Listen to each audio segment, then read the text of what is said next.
정부의 중소기업 기술개발 지원 사업 대상으로 선정돼 수억 원을 지원받은 업체가 알고 보니 관련 기술이 없는 것으로 드러났습니다. 사업 평가에서도 낙제점을 받아 정부 지원금을 고스란히 반납해야 할 처지였는데 어찌된 일인지 돌연 평가 결과가 수정되면서 아무런 제재도 받지 않게 됐습니다. 김태원 기자가 단독 보도합니다. 지난 2019년 중소기업기술정보진흥원은 이른바 스마트 공장 기술 개발 사업을 시작했습니다. 중소기업의 생산 노하우를 디지털화해서 데이터를 공유할 수 있도록 클라우드를 구축하는 사업이었습니다.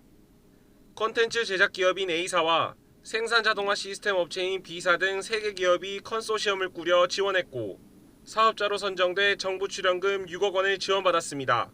사업 기간 2년이 지난 뒤 올해 2월 진흥원은 세 회사를 상대로 평가에 착수했는데 문제가 발견됐습니다. 현장 실사 결과 이들 회사가 개발했다던 기술이 온데간데 없었던 겁니다. YTN이 확보한 평가서를 보면 이들 업체가 개발하기로 한 지식 공유 시스템은 프로그램 소스 등을 아예 확인할 수 없었다고 돼 있습니다. 또 업체가 제출한 연구 노트는 개발 과정을 보여주기보단 해당 기술에 필요한 요건을 나열한 것에 불과하다고 지적하기도 했습니다. 이 때문에 결과물이 제 성능을 발휘하는지 사업화 가능성이 있는지 등을 전혀 확인할 수 없었다고 꼬집었습니다. 진흥원은 그러면서 이들 업체에 대해 낙제에 해당하는 극히 불량 판정을 내렸습니다. 극히 불량으로 판정되면 지원받은 정부 출연금 6억 원을 반납해야 하고 정부가 주관하는 다른 연구 사업 참가도 제한되는 등 강한 제재가 가해집니다. 이에 세 회사는 현장 평가가 불공정했다고 반발하면서 판정에 이의를 제기했습니다. 중기부나 기정원이 담당 간사나 팀장이 그 절차를 무시하고 이런 사태를 만들었다면 그분들이 반드시 책임을 져야 되고.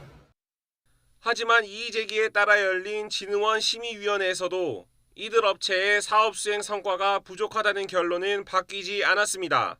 그런데 정작 판정 결과는 돌연 극히 불량에서 미흡으로 완화됐습니다.